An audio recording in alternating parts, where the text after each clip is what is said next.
певицу Джамалу объявили в розыск в России. Информация об украинской певице крымско-татарского происхождения появилась в базе данных МВД РФ. Ее обвиняют в распространении фейков российской армии за высказывания о зверствах россиян в Буче. Джамала, напомню, была победительницей конкурса Евровидения в 2016 году с песней о депортации крымских татар. С вами Нехта. Все самое важное и интересное на этот час. Россия готовит нападение на НАТО, если боевые действия в Украине будут заморожены. По оценкам экспертов и спецслужб, России потребуется от 6 до 10 лет, чтобы восстановить свою армию до такого уровня, когда она сможет осмелиться напасть на НАТО. Мигрантский кризис на границе с ЕС рискует вспыхнуть с новой силой. Финляндия готова закрыть последние КПП. С Финляндией у нас давние, очень добрые отношения были, прагматичные, основанные на взаимном уважении. И, конечно же, мы сожалеем, что вот на смену этим отношениям пришла такая, исключительно русофобская позиция. Шакира едва не попала за решетку за неуплату налогов в Испании. Звезде пришлось пойти на сделку со следствием. Шакира согласилась на сделку. Это трудное решение, которое было тщательно продумано и было сложным для нее. Доброе утро, дорогие подписчики! Не проходите мимо. Если вы нас смотрите сейчас, поставьте лайк этому видео. Ваша активность говорит YouTube о том, что мы вам интересны, и это очень помогает продвижению наших видео. Итак, вперед к новостям. У НАТО есть 5, максимум 10 лет, чтобы подготовиться к возможному нападению России. Такие данные представили аналитики немецкого общества внешней политики. Если боевые действия в Украине будут заморожены, Россия может подготовить свои сухопутные войска к нападению на НАТО в течение 6 лет. В Берлине растет убежденность в том, что при нынешнем производстве вооружений Россия может быстро восстановить свою армию, несмотря на большие потери в Украине. Причем так, что ее боевая мощь превысит нынешний потенциал сдерживания НАТО в обычной войне в Европе. По оценкам экспертов и спецслужб, России потребуется от 6 до 10 лет, чтобы восстановить свою армию до такого уровня, когда она сможет осмелиться напасть на НАТО. Соответственно, у Альянса есть всего 5-9 лет, чтобы перевооружиться настолько, чтобы отразить возможное нападение России. Нападение РФ на территорию НАТО уже нельзя исключить. Это означает, что вопрос уже не в том, должны ли Германия и НАТО быть готовы к войне, а только в том, когда это произойдет.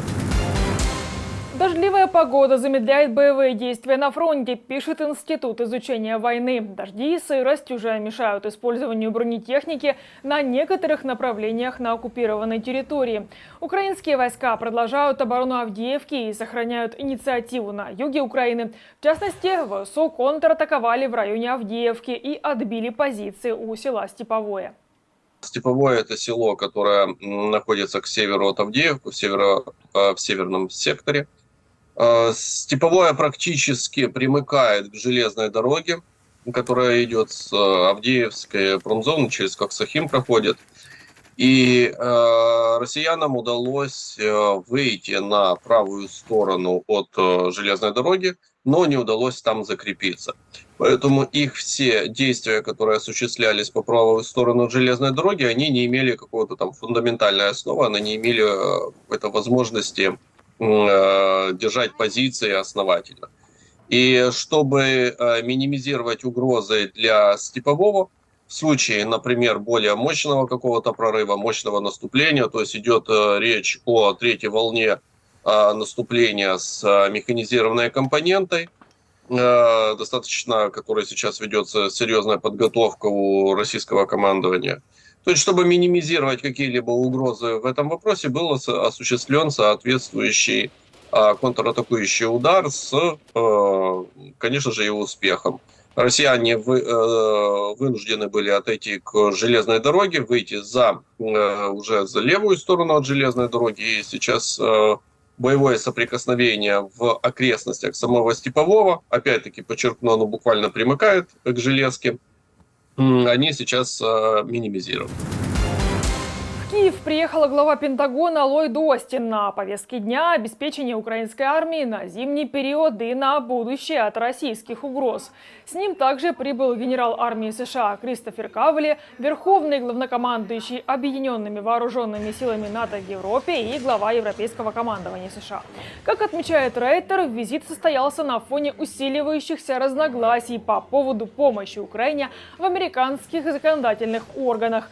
В следующем месяце в Вашингтоне должна состояться совместная украинско-американская конференция по вопросам военной промышленности. Для меня было честью встретиться с президентом Зеленским сегодня в Киеве, чтобы подтвердить твердую поддержку Украины со стороны США. Мы вместе с нашими союзниками и партнерами продолжим поддерживать насущные боевые потребности Украины и долгосрочные оборонные потребности. Война закончится не так быстро, как хотелось бы. Президент Украины Зеленский призвал не ждать окончания войны в ближайшее время. Неутешительные новости сообщил на встрече в Киеве с гендиректором Fox Corporation Лакланом Мёрдоком и другими журналистами Fox News, сообщает офис президента Украины. Люди почему-то относятся к этому как к кино и ждут, что в событиях не будет длинных пауз, что картинка перед глазами будет всегда меняться, каждый день будут какие-то сюрпризы. Но для нас, для наших воинов, это не кино, это наша жизнь, это ежедневный тяжелый труд. И завершится все не так быстро, как нам хотелось бы, но мы не имеем права опускать рук и не сделаем это. Финляндия собирается закрыть последние 4 КПП на границе с Россией. Это может произойти в ночь на 22 ноября, пишут финские издания со ссылкой на источники в Департаменте внешней политики и безопасности. В минувший четверг финны закрыли 4 из 9 пропускных пунктов на границе с РФ, в субботу еще один.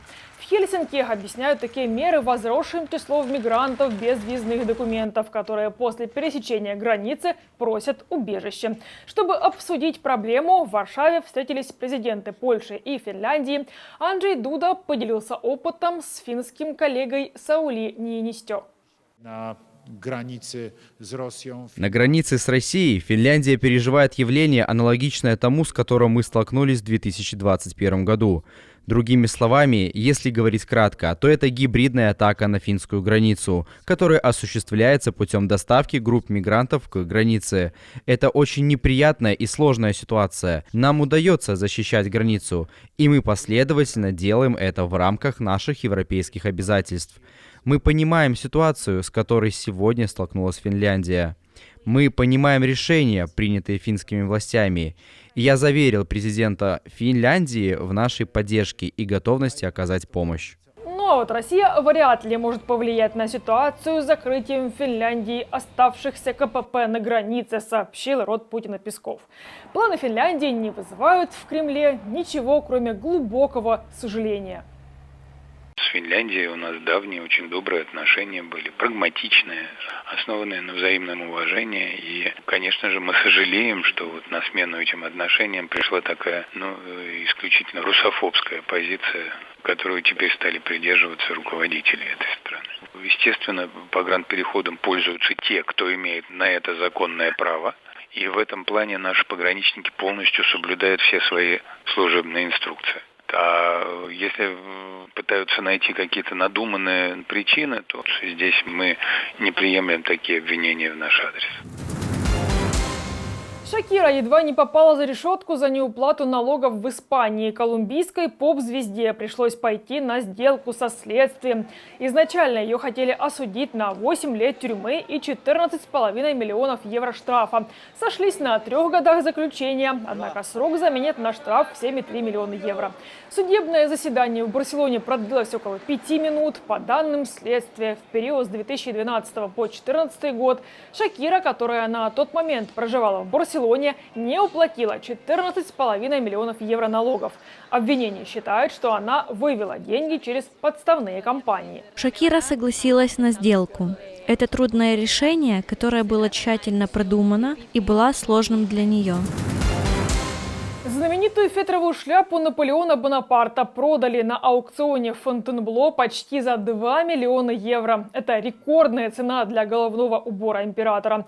Черная шляпа из бобрового фетра традиционной биконической формы была его визитной карточкой. Вопреки большинству офицеров, он носил ее параллельно плечам. Так Наполеон был более заметным на поле боя для своих солдат. 1 миллион 450 тысяч евро. Слева от меня 1,5 миллиона. У нас есть 1,5 миллиона. 1,5 миллиона за шляпу Наполеона. Мы оставляем 1,5 миллиона за этот главный символ Наполеона. Я продаю за 1,5 миллиона до уплаты комиссионных. Продано.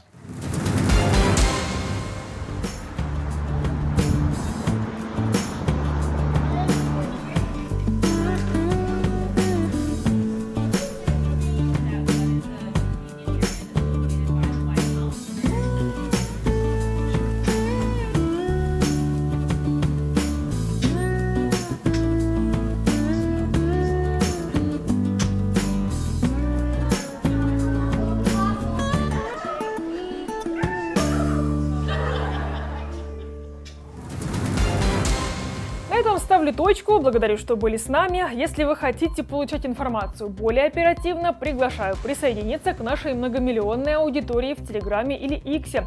Поблагодарить нас за работу можете с помощью кнопки «Спасибо» под этим видео или по ссылке в описании.